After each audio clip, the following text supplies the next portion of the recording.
네, 여러분 안녕하십니까. 사회복지 실천 기술론입니다. 사회복지 실천 기술론은 사회복지 실천론하고 중복되는 부분이 좀 많습니다. 그래서 공부하실 때 실천론하고 실천 기술론을 같이 공부하시면 중복되는 부분이 많기 때문에 훨씬 효율적인 공부가 될 수 있을 겁니다.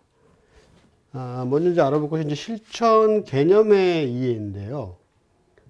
여기 보시면 이제 사회복지 실천 기술의 개념과 특징 이렇게 나왔죠. 그래서 여기서 이제 정의 정도만 좀 알아두시면 될 것 같아요. 뭐 개인, 집단, 환경 문제 간의 불균형을 발견해서 해결하고 예방하는 그런 부분이죠. 그리고 그 다음에 세 번째 단락에 보시면 클라이언트의 변화와 사회적 기능 향상, 자, 사회복지 실천의 가치, 지식에 기초한 사용 방법, 그리고 사회복지사의 능력, 이런 부분들이 이제 사회복지 실천 할 때 기술적인 측면이 들어간다는 얘기겠죠. 그리고 그 다음에 이제 이 부분을 좀 체크하실 게, 클라이언트 문제를 개입한 이제 사정 단계 우리가 배웠죠? 사정 단계에서 자원 개발하거나 구조를 변화시키는 전문성. 그래서 뭐 실천 기술의 정의는 뭐 이제 전체적으로 우리가 실천론에서 알아봤듯이 쉽게 이해할 수 있는 내용이니까 정의적인 측면만 알아두시면 되겠고요.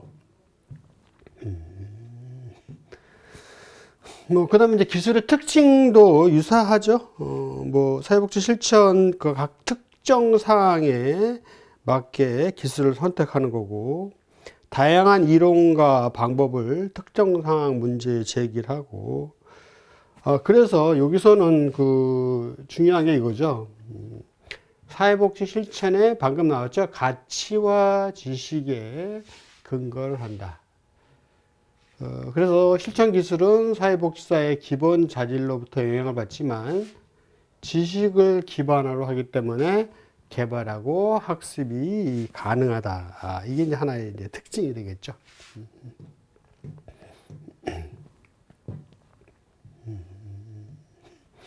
그 다음 이제 사회복지 실천 기술론이기 때문에 우리가 이제 실전 현장을 좀 알아봐야 되죠. 현장에 대한 이해 이렇게 나와 있죠. 그래서 개입 계획을 보면 두 번째, 자, 현장을 알고 그 상황을 환경적 특성을 고려한 개입 계획을 세울 수 있고요. 그 다음에 현장 간의 교류와 연대, 삶의 현장으로서 교훈을 얻을 수 있는 것이죠. 그래서 여기서 이제 중요한 부분이 이제 주요 현장이죠. 자, 그러면 현장이라는 것은 무엇을 얘기하는 거냐 이런 거죠. 자, 보시면 행정기관이 있고 이용시설이 있고 생활시설이 있죠. 행정기관이라는 것은 말 그대로 행정 업무를 하는 기관이죠. 뭐 전문점, 보건복지, 시도운동 이런 부분들이 되겠고, 근데 이용시설이라는 실질적으로 클라이언트가 이용하는 부분이죠. 복지관, 뭐 노인복지관, 장애인 이런 부분들이죠. 그래서 이런 복지관을 이용하는 이용시설에서 이런 여러 가지 문제를 예방하고 해결하기 위해서 종합적인 복지 서비스를 제공하는 시설이 이제 이용시설이 되겠죠. 반면에 이제 생활시설은 그 안에서 하나의 바운더리 안에서 같이 생활을 하는 그런 시설이죠. 그래서 다음 중 행정기관에 속하는 거, 이용시설에 속하는 거, 생활시설에 속하는 거, 이런 부분은 이제 종류별로 좀 아셔야 되겠고요. 이제 관련 현장은 이제 노동부 산하, 뭐 문화체육부 산하, 사회단체, 그다음에 찾아야 할 현장 학교, 뭐 교정기관 시설들 이런 부분들이 이제 관련 현장이 되겠고, 그래서 여기서는 주요 현장이 어딘가 행정하고 뭐 이용시설, 그다음에 생활시설 이런 부분을 체크를 해 두시고요.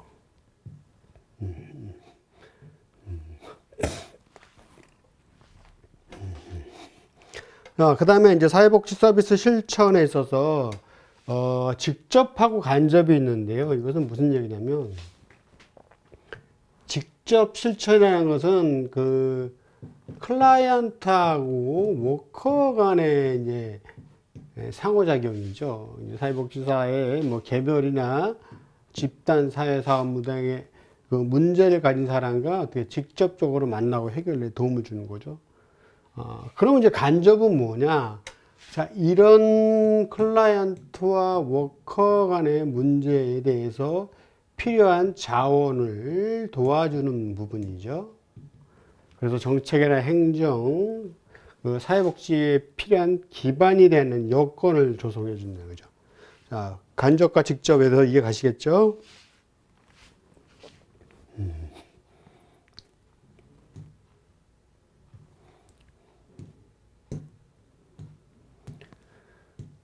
그리고 이제 통합적 접근으로서의 사회복지 개입 수준은 미시냐, 중간이냐, 거시냐. 이것은 이제 그 우리가 실천론에서 배웠겠지만 어떤 하나의 가정, 그 다음에 사회, 그 다음에 사회에서 더 넓은 그런 분야로 퍼져나가는 부분이죠. 그래서 미시라는 것은 이제 마이크로 해가지고 개인과 가족 등 문제고, 메저 중간적인 부분은 이제 그곳을 벗어난 학교나 활동 장소 뭐 이런 부분들이죠.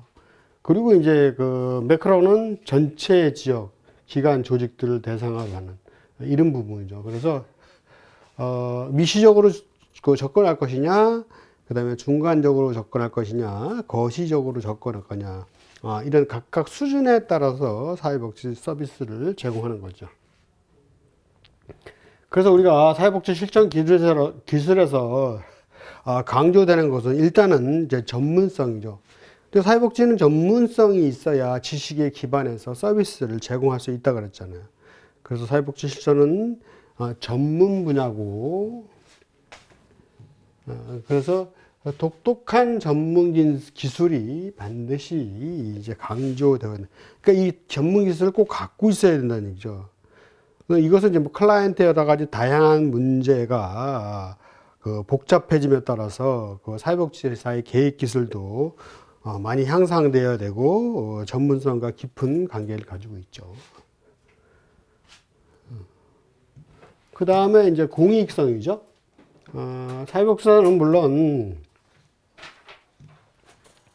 전문성도 있지만 공익성이 있죠. 즉 무슨 얘기냐면 영리를 추구가 아닌 공공의 이익을 지향하는 직업이다.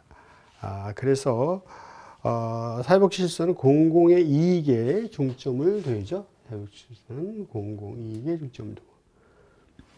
그 다음 뭐 성실성은 뭐 모든 부분에서 다 포함되는 부분이죠. 사회복지도 성실성을 바탕으로 해가지고 서비스 업무에 이해되는 거죠.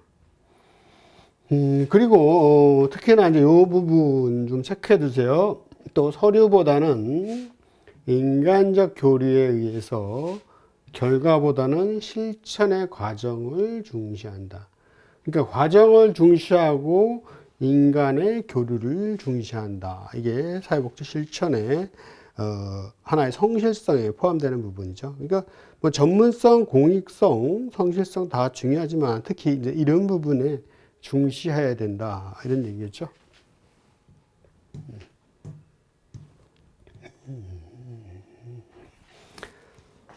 그리고 이제 강조점이 이런 부분이고, 그 다음에 이제 나오는 것이 이제 정당성이죠. 사회복지 실천을 하는 데 있어서는 법률적으로 정당성이 있다. 이런 얘기겠죠. 그래서 1번 보시면 법률 정부의 책임. 자, 사회복지 실천은 정부의 책임이고 이는 법에 의해서 규정되어 있다. 그래서 뭐가 있어요? 사회복지 사업법이 있는 거죠. 그리고 시민의 책임이 나와 있죠. 이것은 다양한 사회적 그 책임이 많기 때문에 사회복지 실천은 시민연대 의식이 토대가 될 때 가장 이상적으로 이루어질 수 있다. 물론 정부가 책임을 지고 사회복지 서비스를 해야 되지만 시민도 같이 함께 참여했을 때 그 사회복지 실천이 더 현실적으로 잘 될 수 있다. 이런 부분이죠. 그리고 자, 사회복지 법인이 있죠? 법인은 이제 법인의 책임이 있는 거고, 전문적으로 구성된 각종 사회복지 뭐 협회나 협의회 이런 부분들이 있죠? 그리고 시민의 권리, 인간다운 생활할 권리 이런 부분이 있는 것이죠.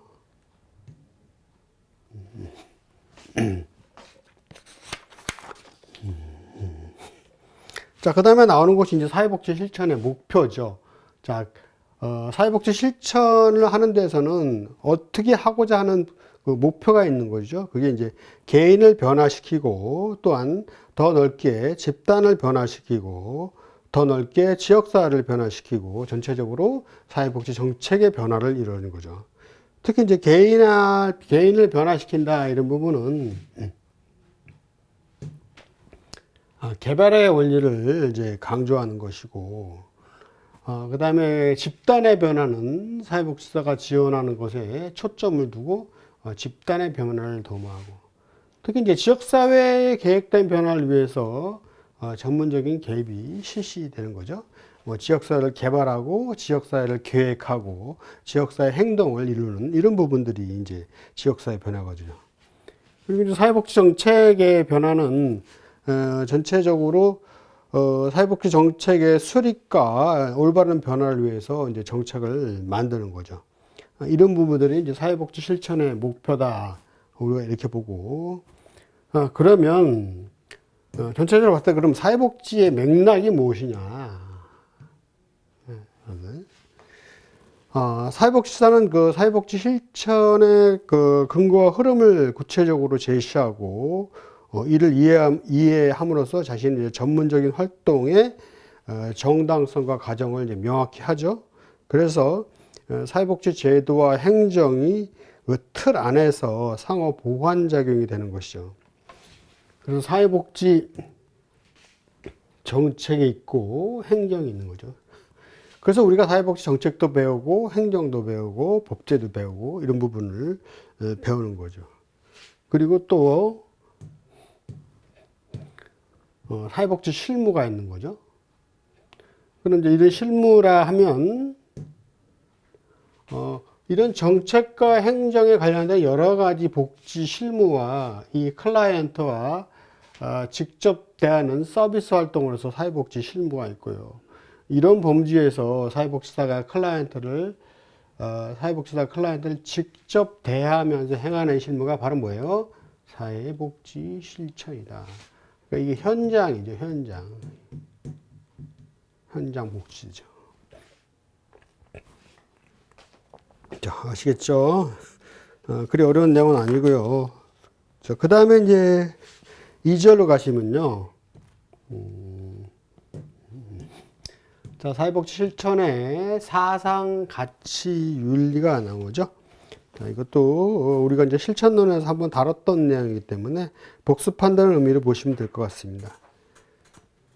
자, 1번 사상, 가치, 윤리가 나왔죠. 자, 가치는 뭐예요? 무엇을 선호하고 무엇을 싫어하는가에 대한 거죠. 대신 윤리는 뭐예요?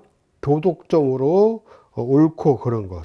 그러면 이제 가치와 윤리의 의미를 비교해 두시면 되겠고, 그래서 사상, 가치, 윤리 이런 부분이 나왔습니다. 이 언어적인 그 단어적인 측면만 이해를 하시면 되겠고요. 넘어가서 사회복지 실천의 뭐 주요 사상은 기본적으로는 이제 우리가 그 기독교 사상의 바탕이 돼가지고 시행을 했죠. 그래서 이제 외국 민간 원조 그 한국연합회가 있었죠. 카바라고. 근데 지금은 현재는 없습니다. 철수해서. 그래서 뭐 이런 주요 사상이 있고, 그 다음에 3번에 나오는 이제 사회복지 실천, 가치의 딜레마죠. 사회복지사가 현장에서 클라이언트에게 사회복지 서비스를 제공했을 때 생길 수 있는 딜레마. 자, 가치 갈등의 유형 다시 한번 볼까요? 가치 상충, 의무 상충, 클라이언트 체계의 다중성, 결과가 모호할 때, 힘과 균형의 불균형. 이런 부분들입니다. 그래서 이랬을 때, 워커는 그 실천 현장에서 어떤 판단을 내려야 되냐, 이런 부분이 이제 중요한 부분이 되죠. 그래서 가치 갈등에 대해서 이제 대응 부분이 나오는 거죠. 어떻게 대응을 해야 되냐. 일단은 이제 가치 갈등의 문제를 그대로 인식하고, 즉, 문제가 있으면 인정하는 거죠. 그리고 우리가 앞에서 나왔듯이 이제 사회적으로 법이나 도덕, 규범, 이런 것을 당연히 고려해야 되겠고, 세 번째로는 이제 자신의 가치를 어떻게 반영할 것인가 또 판단하고, 그리고 네 번째는 이제 일단 객관적으로 대처를 해야 되겠죠. 그래서 사회복지가 자신의 가치관과 원칙을 세우는 것이 필요합니다. 사회복지사는 자신의 가치관과 원칙을 바로 세워서 그 원칙과 가치관에 맞게끔 행동을 하는 것이 중요하다, 이런 얘기겠죠. 물론 거기에 맞게 행동하는 것이 옳을 수도 있고 그럴 수도 있지만 일단 자기의 그 가치관적인 개념은 명확하게 세워놓고 있어야 된다는 얘기죠. 그래서 우리가 이제 일반적으로 중요시되는 이제 가치들이 있는데요. 그게 뭐냐면 이 부분이죠. 자, 인간의 존엄성이죠. 당연하죠. 그리고 자기 클라이언트의 자기 결정권, 그다음에 비밀 보장. 자, 이런 부분을 기준으로 해서 가치를 세워놓고 서비스를 지휘해야 되는 거죠. 그래서 이런 부분들이 어디 나왔어요? 네, 사회복지사의 윤리 강령에 나와 있는 거죠. 여러분들이 이런 부분 다 외울 수는 없습니다. 외울 수는 없는데, 어느 정도 이제 개념적인 부분은 이해를 하고 계셔야 되겠고요. 특히 이제 출제가 많이 되는 편으로 보면 이 클라이언트와 관련된 부분이죠. 자, 권익우선, 자기결정, 평등한 대우, 사생활에 대한 비밀 보장. 이 부분이 이제 클라이언트에 관한 부분 체크해 두시면 되겠고. 그리고 이제 뭐 동료 사회복지사에 대한 신뢰, 동료와 기관, 뭐 부정, 뭐 이런 부분들이 있는데 우리가 그 시험적인 면으로 놓고 보면 이런 부분을 이렇게 묶어가지고 정리를 해두시면 되겠죠.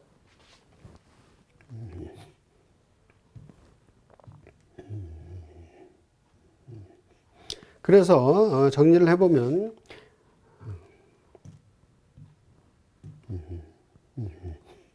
자, 사회복지 실천의 3대 가치는 뭐라고 했어요? 지식과 기술과 가치라 그랬죠.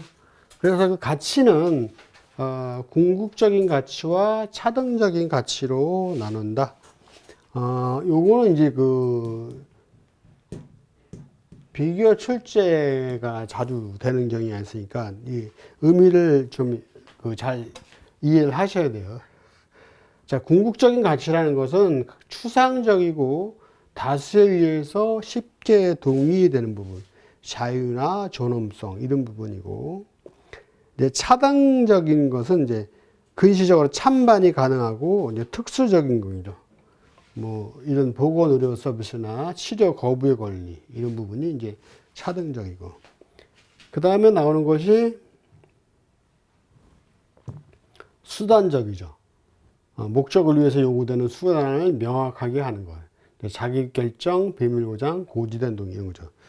그래서 다음 중 궁극적 가치에 해당하는 것, 뭐 차등적 가치에 해당하는 것, 수단적 가치로서 옳지 않은 것, 이렇게 세 개를 묶어서 출제가 자주 되고 있으니까 주의해서 정리를 하시면 되겠고요.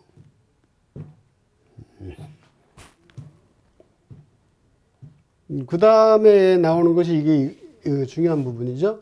자, 르헨보그와 돌거프가 윤리적 원칙의 순위, 요거는 암기를 하셔야 됩니다. 자, 생명, 평등, 자율, 최소의 약, 삶의 질, 사생활 비밀보장, 진실성과 완전 공개. 그래서 앞에 자 생평, 자체, 삶이니까 생이죠? 생평, 자체, 생사진, 뭐 이런 식으로 해가지고 암기를 해놓으셔도 될 것 같습니다. 물론 이제 일곱 가지에 대해서 부분이 출제도 되고 여기에 해당하는 예를 넣어서도 출제가 되고 있으니까 이 부분 주의 깊게 보시고요. 자, 그 다음에 사회복지 실천 기술의 역사와 윤리로 가겠습니다.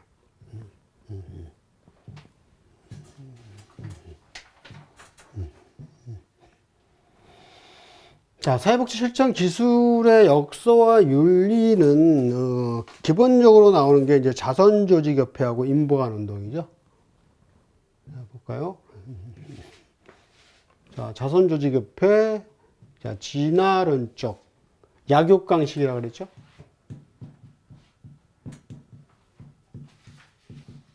그다음 이것은 뭐예요? 사회교육이나 개혁 이런 부분이겠죠. 중요한 게 이제 우회 방문가가 있었죠. 그래서 이 우회 방문을 통해서 거택의 보호 서비스가 필요한 사람, 그렇지 않은 사람을 찾아내는 거였었죠. 이것은 이제 젊은 대학생이나 교수 등 지식이 있었고, 그리고 이제 그 빈곤의 원인은 뭐예요?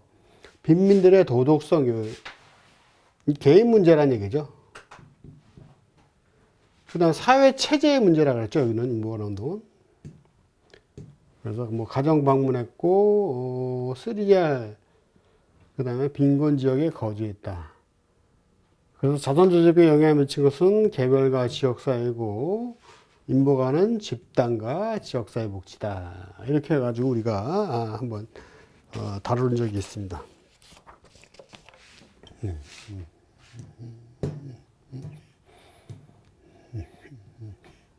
그 다음에 여기 이제 나오는 박스가 있죠. 자, 전문적 사회복지 실천 이전 기서부터 쭉 올라가시면, 자, 새로운 관점의 등장과 개입 전략의 확장 이렇게 나오는데, 여기서 이제 중요한 게, 자, 엘리자베스 구빈법이라고 그랬죠. 영국에서 시작됐죠. 그래서 이것은 여러분이 이제 그 지역사회복지소로도 한번 나올 거예요. 그리고 정책론에서 또 다루게 됩니다. 그래서 엘리자베스 구빈법은 뭐예요? 빈민구호법령, 그 다음에 최초의 공적 복지. 특히 중요한 것은 여기가 이제 열등처우의 원칙이죠. 이것은 무슨 얘기예요? 서비스를 받는 사람이 일하는 사람보다 더 급여가 많으면 안 되겠죠.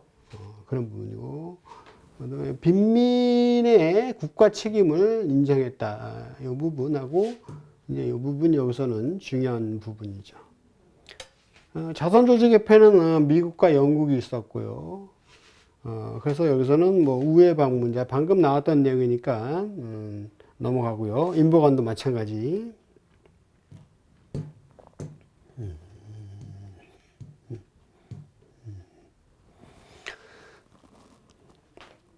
그 다음에 그 전문적인 이제 분화하기로 가죠.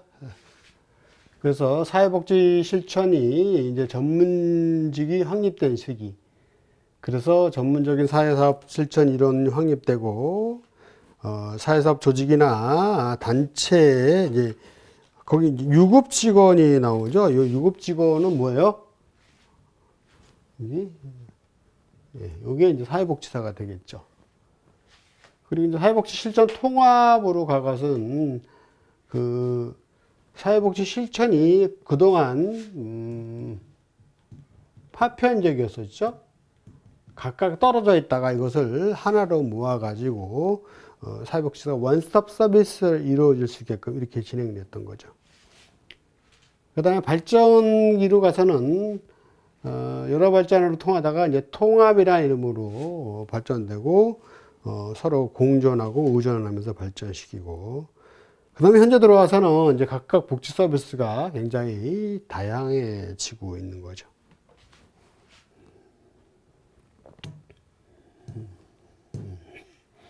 그래서 전문적 확립기의 포커스를 좀 보시면 임금 체계가 정립되었고, 자, 여기 우회 방문원에게 보수를 제공했다 그랬죠. 그리고 교육훈련 제도나 이론을 구축하고, 그 다음에 전문적인 협회가 설립되고 이런 부분이죠. 그 다음에 전문적 분화기는 뭐예요? 개별, 집단, 지역사회 조직으로 분할했고, 자, 이 부분이 중요하다 그랬죠? 진단주의와 기능주의에 대해. 예전에는 프로이드의 정신분석학에 의존해서 여러 가지 기계나 결정론적인 관점으로 딱 그 사람은 이러이러한 병이다 정해놓고 치료 개념이었었잖아요, 이때는. 그죠?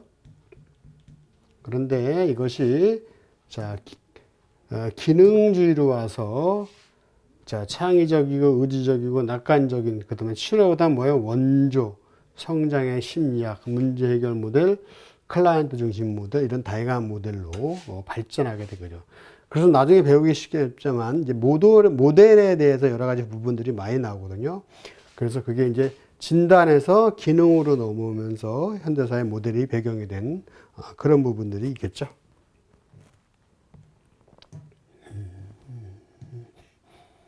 그리고 이제 우리나라의 사회복지 인력과 제도를 보면은 중요한 게 이제 자, 이 부분인데요. 이제 사회복지 전문 요원이 있죠. 현재 이제 사회복지 전담 공무원이죠. 이것이 이때 1987년도에 근데 이때는 별정직이었었어요. 정식이 아니었다는 거죠. 그러다가 1999년에 사회복지 전담 공무원으로서 정식 그 공무원이 됐죠. 그리고 2003년에 사회복지사, 학교사회복지사, 정신보건사회복지사 이런 부분들이 이제 대두가 되는 것이죠. 그래서 이제 이런 부분들이 나온 과정에서 그 다음에 이제 사회복지사의 이제 기본적인 윤리 기준 여기 나와 있는데요. 사회복지사가 사회복지 실천을 하면서 기본적으로 지켜야 될 이제 윤리성 부분이죠. 자, 먼저 이제 전문가로서의 자세가 중요하겠고, 그 다음에 전문성 개발을 위한 노력, 그 다음에 경제적 이득에 대한 태도, 자, 클라이언트에 대한 윤리 기준, 동료의 클라이언트 관계, 그 다음에 넘어가서 동료에 대한 윤리 기준, 사회에 대한 윤리 기준, 그리고 마지막 기관과 사회복지윤리위원회 구성 운영 이런 부분들이죠. 그래서 이제 이제 우리가 윤리 기준점을 놓고 과연 어떤 그 윤리 기준에 맞춰서 서비스를 해야 되냐 이제 이런 부분이죠. 그래서 먼저 이제 전문가로서 자세는 전문가로서 이제 품위와 자질을 유지해야 되겠죠. 그리고 뭐 어떤 부당한 압력에도 타협하지 않고, 그리고 5번에 보시면 자, 기간 내에 부당한 간섭이나 압력을 받지 않는다. 이런 부분들이에요. 그리고 6번에 보시면 자, 자신의 일규를 위해서 사회복지 전문직의 가치와 권위를 훼손하지 않는다. 자, 이런 부분이 전문가의 자세가 되겠죠.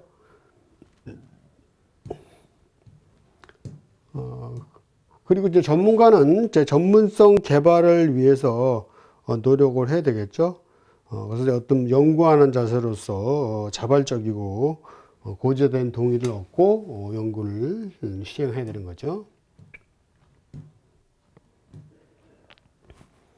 한 번이 뭐였어요? 경제적 이득에 대한 태도죠. 여기서는 요거 하나 체크되시면 돼요. 클라이언트의 지불 능력에 상관없이 서비스를 제공하고 이를 이유로 차별 대우를 해서는 안 된다. 아시겠죠? 또한 이제 그 필요한 경우에는 뭐 합리적으로 이용료를 책정할 수 있습니다. 그런데 이제 이 이용료가 없다 그래가지고 이렇게 차별 대우를 해서는 안 된다. 이런 부분이죠. 그리고 이제 클라이언트에 대한 윤리 기준으로 가서요. 이제 이것은 이제 워커와 클라이언트의 관계죠. 이것은 이제 우리가 앞전에도 제가 설명을 드렸었죠. 자, 클라이언트에 대해서 권익, 그 다음에 인간의 존엄성, 자기결정권, 사생활 존중, 비밀 보장이죠. 그 다음에 정확하고 충분한 정보 제공, 기타 이제 6번, 7번 쭉 나오죠. 이런 부분은 이제 다 쉽게 이해가시고, 특히 이제 그 7번에 보시면 개인적인 이익을 위해서 클라이언트의 전문적인 관계를 이용해서는 안 돼. 이제 클라이언트가 어떤 방법으로든지 그 이용해서는 안 되죠. 그리고 클라이언트가 동반자적인 관계로서 같이 나가야 된다는 얘기죠. 자, 이게 이제 클라이언트와의 그 윤리 기준에서 이제 관계적인 측면이죠.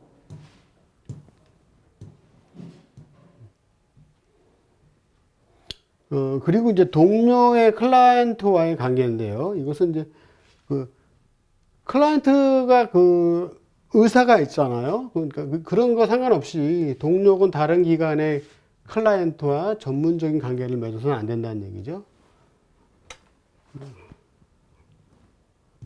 다음. 이건 이제 클라이언트와 이제 동료에 대한 기준이죠. 뭐 동료와 동료 간의 갈등이 생길 수가 있습니다. 그래서 그런 부분에서는 이제 동료와 협력을 하고 상호 의존하면서 문제를 해결할 수 있는 이런 부분이 나와야 되겠고.